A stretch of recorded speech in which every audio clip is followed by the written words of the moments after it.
है हड़प्पा सभ्यता में कौन सा संप्रदाय था? हड़प्पा सभ्यता में कोई भी संप्रदाय नहीं था। हड़प्पा सभ्यता के समय समण संस्कृति का प्रचलन था। और हड़प्पा सभ्यता की मोहरों को आप ध्यान से देखें तो सारे जो प्रतीक चिन्ह वहां पे दिखाई देते हैं वो समण परंपरा के ही दिखाई देते हैं। इसीलिए वहां से आप ये अंदाजा लगा सकते हैं कि ये जो सभ्यता है वो समण परंपरा की सभ्यता थी। अगर आप संप्रदाय की बात कर रहे हैं तो संप्रदाय के बारे में कुछ कहना सही नहीं होगा।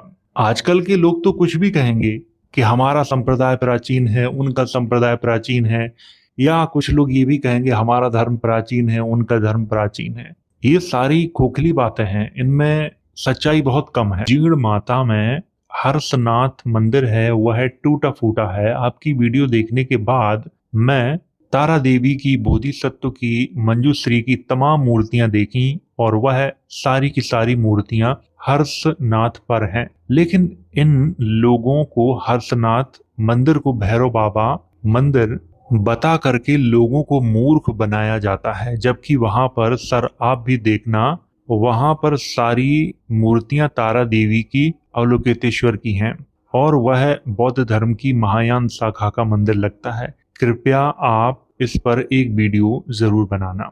देखिए, ये कोई पहला मंदिर नहीं है, बहुत से मंदिर हैं, हजारों की संख्या में ऐसे मंदिर हैं जिनका यही हाल है। और ये कोई नई बात नहीं है, बहुत से मंदिरों को मैंने अपनी आंखों से देखा है और मैं अपने कई वीडियो में ये बात कह चुका हूं कि आज जिसे हम सनातन कहते हैं या सनातन धर्म कहते हैं वो कुछ और नहीं है बल्कि बौद्ध धर्म की महायान शाखा ही है। आप इतिहास पढ़ोगे तो आपको बहुत से उदाहरण देखने को मिलेंगे। अगला प्रश्न है, सर वेदों का इंडिया और इंडिया के बाहर आर्कियोलॉजिकल हिस्टोरिकल एविडेंस कितना पुराना है और कहाँ मिलता है? Zoroastrian religion text Jain Avesta से कौन से वेद को कॉपी किया और कितना % कॉपी किया? थैंक्स। देखिए, वेदों के अगर बारे में बात करें तो मैं वेदों पर बहुत जल्द एक वीडियो बनाने वाला हूं, क्योंकि आजकल ये प्रश्न बहुत कॉमन हो गया है कि वेद कितने पुराने हैं, बहुत सारे लोग ये पूछने लगे हैं। लेकिन ऐतिहासिक रूप से अगर देखें तो वेद संस्कृत में लिखे हुए हैं और जो संस्कृत का जो रूप है, जिस रूप में वो लिखे हुए हैं, वो रूप ज्यादा पुराना नहीं है। अगर संस्कृत भाषा की बात करें तो ये हमें अशोक के बाद से दिखना शुरू होती है, लेकिन उस समय इसका रूप बिल्कुल अलग था, बहुत अलग था। धीरे धीरे इसका रूप बदला है, धीरे धीरे करके।